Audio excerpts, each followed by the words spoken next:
आजिर प्रथम प्रश्न हेउछि नवीन पट्टनायक वर्तमान बयस केते वर्ष। ऑप्शन ए 74 वर्ष, ऑप्शन बी 79 वर्ष, ऑप्शन सी 75 वर्ष एवं ऑप्शन डी 77 वर्ष।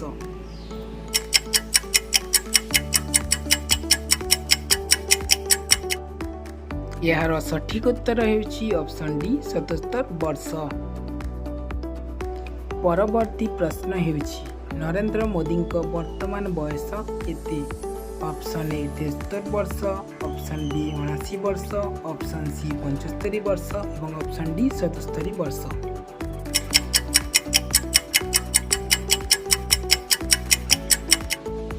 यार सठिक उत्तर हेउछि ऑप्शन ए 73 वर्ष। परवर्ती प्रश्न आम देशर जातीय पिता क्या कह जाए।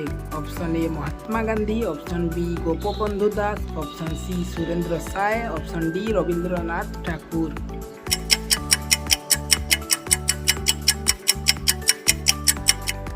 यार सठिक उत्तर हेउछि ऑप्शन ए महात्मा गांधी। परवर्ती प्रश्न महात्मा गांधी केउं मसीहारे जन्मग्रहण करथिले। ऑप्शन ए 1895 मसीहा, ऑप्शन बी 1872 मसीहा, ऑप्शन सी 1869 मसीहा एवं ऑप्शन डी 1867 मसीहा।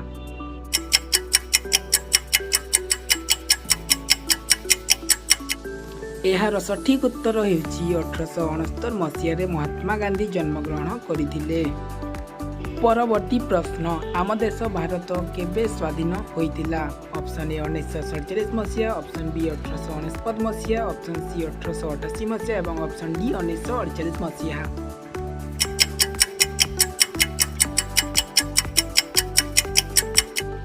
यार सठिक उत्तर हेउछि ऑप्शन ए 1947 मसीहा। आम देश स्वाधीन हेबा परे आम देशर प्रथम राष्ट्रपति किए थिले। Option A Mahatma Gandhi, option B Rajendra Prasad, option C Jawaharlal Nehru एवं ऑप्शन डी बिजू पट्टनायक।